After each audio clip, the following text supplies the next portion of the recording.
नायब वज़ीर आज़म इसहाक़ डार साहब की बात करेंगे। वैसे तो वो काबुल के एक दौरे पर हैं, वहाँ एक अहम माहदे पर सैफरी की रेलवे ट्रैक वाले माहदे पर उन्होंने दस्तखत किए हैं और मुबारकबाद दी है उज़्बेकिस्तान और अफ़गानिस्तान की हुकूमतों को भी। लेकिन उनकी जानिब से ऐसे बयानात तवातर से आते रहे हैं सेठी साहब जो ख़ासे अहमियत के हामिल हैं। जैसे उन्होंने अमेरिका के हवाले से कहा कि अगर हमारे अच्छे टर्म्स हैं अमेरिका के साथ तो इसका ये मतलब नहीं है कि अमेरिका की हर बात मान ली जाए। ये थोड़ा कुछ अर्सा पहले की बात है, लेकिन अभी SCO कॉन्फ्रेंस के मौके पर चीन में होते हुए उन्होंने ये मजम्मत की है ईरान के ऊपर, इसराइली हमलों के साथ साथ अमरीकी हमले की भी मजम्मत की और कहा है कि ये SCO कंट्रीज़ के लिए काबिल कबूल नहीं है अटैक्स। इससे क्या जाहिर होता है? देखिए, it's a fantastic statement because इस वक्त एक तासुर है कि अमेरिका जो है उसको हम नाराज नहीं कर सकते और अमेरिका का और भी दबाव है बहुत सारा। तो इस सूरत हाल में डार साहब का ये कहना कि इजराइल को कंडेम करना तो प्रॉब्लम नहीं है, मगर अमेरिकन अटैक ऑन ईरान को कंडेम किया, फैंटास्टिक। आई थिंक दाद देनी चाहिए। This is the sort of independent political stance which is important Pakistan के लिए। मगर अब देखना ये है कि इसका रिएक्शन क्या आता है और उसको कैसे डील करेंगे। बिकॉज देखिए, ये बात आगे बढ़ेगी। पाकिस्तान बड़ी मुश्किल एक जगह पे खड़ा है, एक तरफ अमेरिका, एक तरफ चाइना। पाकिस्तान दिन ब दिन चाइनीज लेड ग्रुप्स के अंदर दाखिल हो रहा है। SCO हो गया, ब्रिक्स हो गया, अब सार्क की जगह पे ये लोग सोच रहे हैं कि कुछ और बनाया जाए इंडिया के बगैर, led by China and Pakistan. तो दूसरी तरफ ये है कि सारी तजारत जो है, लेन देन जो है, वो सारी अमेरिका के साथ है और यूरोप के साथ। तो अब ये प्रॉब्लम बना हुआ है, तो वो किसी वक्त भी आपके ऊपर आसमान गिर सकता है फ्रॉम द अदर साइड। इस सूरत हाल में बैलेंसिंग एक्ट करना is going to be very important, how they deal with this situation. और मैं समझता हूँ डार साहब ने ये बड़ी हिम्मत के साथ ये जो बयान आया कंडेम किया और बड़ी प्रिंसिपल्ड पोजीशन है ये। मैं उम्मीद रखता हूँ कि इसी किस्म की इंडिपेंडेंट पोजीशंस पाकिस्तान लेगा। ऑल्दो आई नो बहुत मुश्किल हो जाएगा गोइंग फॉरवर्ड, किस तरीके से जगल करना है आपने, क्योंकि डोंट फॉरगेट अमेरिका के साथ सऊदी अरेबिया भी खड़ा है, UAE भी खड़ा है, कुवैत भी खड़ा है, बहरीन भी खड़ा है। ये सारे वो ममालिक हैं जिनसे आप उधार भी लेते हैं, आप डिपॉजिट्स भी लेते हैं, आप आगे पीछे भी होते हैं। तो इट्स डिफिकल्ट सिचुएशन। बहुत किस्म की क्लेवर फॉरेन पॉलिसी मैनिपुलेशंस और डिविएशंस करनी पड़ेगी।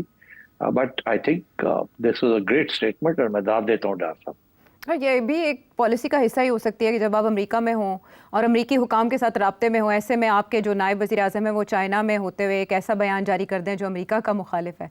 ये भी पॉलिसी को बैलेंस रखने की कोशिश हो सकती है सेठी साहब? हो सकती है, बिल्कुल हो सकती है।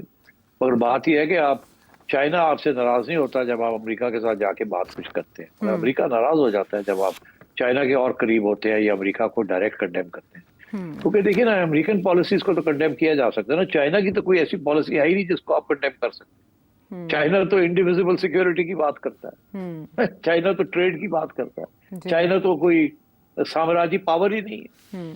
चाइना तो अपने सारे बॉर्डर इश्यूज को सॉल्व करना चाहता है। चाइना तो अपना मिलिट्री पावर कहीं भी प्रोजेक्ट नहीं करता और चाइना आपके मिलिट्री पावर को सपोर्ट करता है। तो I think as I said, Donald Trump के अगर जो एजेंडे हैं, अगर आप फिट ना आए उसके अंदर, तो ये बंदा किसी वक्त भी फ्लिप कर सकता है। इस वक्त इंडिया को बड़ी तकलीफ हो रही है डोनाल्ड ट्रंप के बयान से, मगर कल को हमारे खिलाफ भी ये हो सकता है। किसी स्टेज के ऊपर ये कुछ ना कुछ गड़बड़ कर सकता है आपके साथ। So one has to be very careful. ठीक है। अब एक अच्छी खबर जो पाकिस्तान को मिली और इकोनॉमी वाइज भी इसको खुशाइंद कहा जा रहा है सेठी साहब, PIA जो अब पाबंदी से आज़ाद हो गई है फॉर UK रूट्स, इब्तदाई तौर पर तो एक ही रूट पर चलाया जाएगा, लेकिन बाद में फ़ज़ाई ऑपरेशन जो 5 साल बाद बहाल होने जा रहा है अगले माह से, कितना खुशाइंद इसे आप समझते हैं? स्पेशली प्राइवेटाइजेशन के पॉइंट ऑफ व्यू से भी बताइएगा। प्राइवेटाइजेशन के पॉइंट ऑफ व्यू से तो खैर थोड़ा बहुत डेफिनेटली फ़र्क पड़ेगा, बिकॉज पहले ये रूट बंद था। It is one of the most profitable routes और इसके साथ यूरोपियन रूट्स भी हैं। सो डेफिनेटली PI की प्राइवेटाइजेशन के जो असासे हैं जिसकी वैल्यू की जा रही थी, including ex licenses to fly to these countries, वो तो अब रिन्यू हो गए हैं, तो that will make a difference. Privatization की प्राइस बढ़ जाएगी एंड गुड।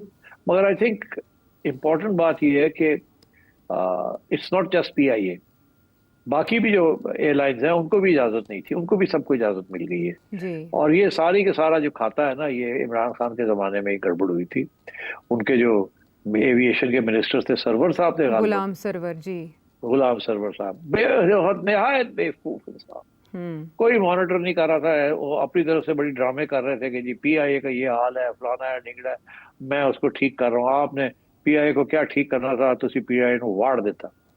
मुझे याद आता है कि ये सरवर साहब ने ये बयान जब दिया था तो मैं सोचो में पड़ गया। मैं कह लो जी, पहले इफ्तिखार चौधरी हमें स्टील मिल के ऊपर और रेको डिक के ऊपर मार गया, बेवकूफ, और अब ये एक सर्वर आ गया, इसने हमारी सारा एयरलाइन सेक्टर जो है इसको तबाह करने की कोशिश कर रहे हैं। तो अब इससे बात बता क्या करे, अब क्या इनके खिलाफ कोई कार्रवाई होगी, क्या कार्रवाई होगी?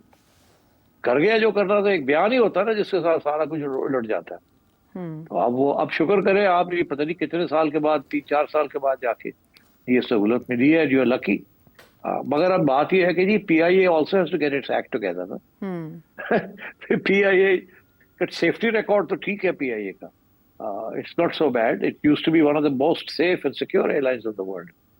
मगर दिन ब दिन हालात बदलते रहे। मगर मैं एक बात और कहूंगा, मैं जरूर कहूंगा कि ये जो है ना फलसफा कि सिविलियंस जो है वो PIA को सही नहीं चला सके और एयर मार्शल्स और फौजी जो है they can do a better job, that is, ये प्रूफ नहीं हुआ। ये इट्स द सेम, क्योंकि मसला जो है इज नॉट सिविलियन वर्सेस फौजी, मसले जो है वो स्ट्रक्चरल मसले हैं PIA के जी। और उसके लिए सबसे बड़ा मसला तो यही है ना कि जहाँ 5,000 लोग होने चाहिए वहां 15,000 है। तो आप तो अपना सैलरी बिल ही पूरा नहीं कर पा रहे, एंड सो ऑन। और इसीलिए आपकी फ्लीट जो है दिन ब दिन कम होती जा रही है, पुराने जहाज होते जा रहे हैं, सीटें आपकी ठीक नहीं है। आप चाहे तो आप अपनी ठीक कर सकते हैं, बट आई थिंक ये, मगर अब it's best to get out of it, because इसको आप ठीक नहीं कर सकते। मुझे याद है गिलानी साहब का वक्त था कि एक प्रपोजल आई थी कि PIA और टर्किश एयरलाइंस के साथ कोई राब्ता हो जाए, कि PIA के जो ईस्टर्न रूट्स हैं PIA उस पर चलाए और जो वेस्टर्न रूट्स हैं वो टर्किश एयरलाइंस के साथ पार्टनरशिप हो जाए। अच्छा। एंड दैट वाज, मैंने वो स्टडी किया था, वो पूरी proposal, it was a very good proposal. उसके साथ प्रॉफिटेबिलिटी भी वापस आ जाती, मगर नहीं, वो भी नहीं होने दिया। इतने वेस्टर्न इंटरेस्ट है कि वो होने नहीं देते। ठीक है, लेकिन ये IMF और की ये शराइत में प्राइवेटाइजेशन शामिल है। इतनी आसान नहीं होगी, ये प्राइवेटाइजेशन इतनी आसान नहीं होगी। देखो ना, 10,000 बंदा निकालना पड़ेगा ना, वो सारे नून लीग और पीपल पार्टी ने भरे हुए हैं, वो पहले MQM ने भरे हुए थे, फिर उसके बाद पीपल पार्टी ने भरे हुए हैं। तो क्या, कहाँ जाएंगे? आप गोल्डन हैंडशेक जब करने जाते हैं तो पता क्या होता है, कॉम्पिटेंट लोग जो हैं वो गोल्डन हैंडशेक लेके बाहर हो जाते हैं, उनको पता हम कहीं और नौकरी मिल जाएगी जी। और जो इनकॉम्पिटेंट लोग होते हैं वो रह जाते हैं बीच के अंदर, और फिर भर्तियां शुरू हो जाती है, गवर्नमेंट आती है, फिर से सारा सिलसिला शुरू हो जाता है। तो ये, this is the old problem. बहुत दफा IMF ने, वर्ल्ड बैंक ने लोन्स दिए हैं आपको up to $1 billion, $750 million, $500 million, कि आप ब्यूरोक्रेसी को प्रून करें, गोल्डन हैंडशेक करके फजूल कम करें ब्यूरोक्रेसी।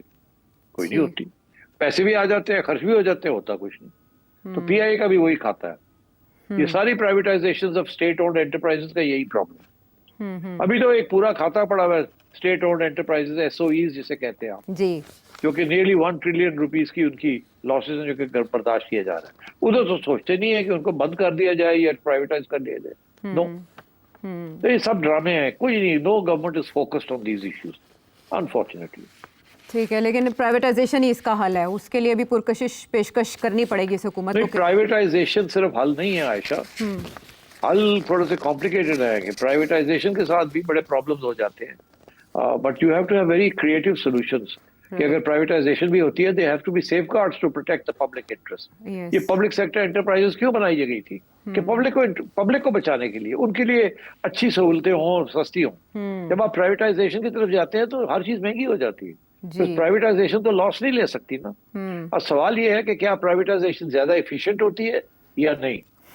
फ्रांस के अंदर ब्यूरोक्रेसी बड़ी एफिशिएंट है, ठीक है। वेस्टर्न कंट्रीज के अंदर ब्यूरोक्रेसी एफिशिएंट है, ईस्टर्न कंट्रीज के अंदर bureaucracy is not efficient, totally corrupt. अब इंडिया में भी प्राइवेटाइज किया गया एयरलाइंस को, तो क्या रिजल्ट निकला? हाँ, वहाँ किया उन्होंने, वहाँ बहुत बड़े बड़े सरमायादार हैं और उनके साथ जो टर्म्स एंड कंडीशंस लगाई गई हैं, दे वर मच बेटर देन जो आपको यहाँ होगा। यहाँ तो वो खुली छुट्टी हो जाएगी, देखिएगा क्या होता है। ٹھیک ہے، نیک نیتی بہت ضروری ہے. اگر پبلک پرائیویٹ پارٹنرشپ ہو تو شاید دے میں بی اے بیٹر آپشن. ٹھیک ہے، چلیں اب آگے کی رات دیکھیں گے. سپٹمبر میں امریکہ کے روٹ کی بحالی کے لیے بھی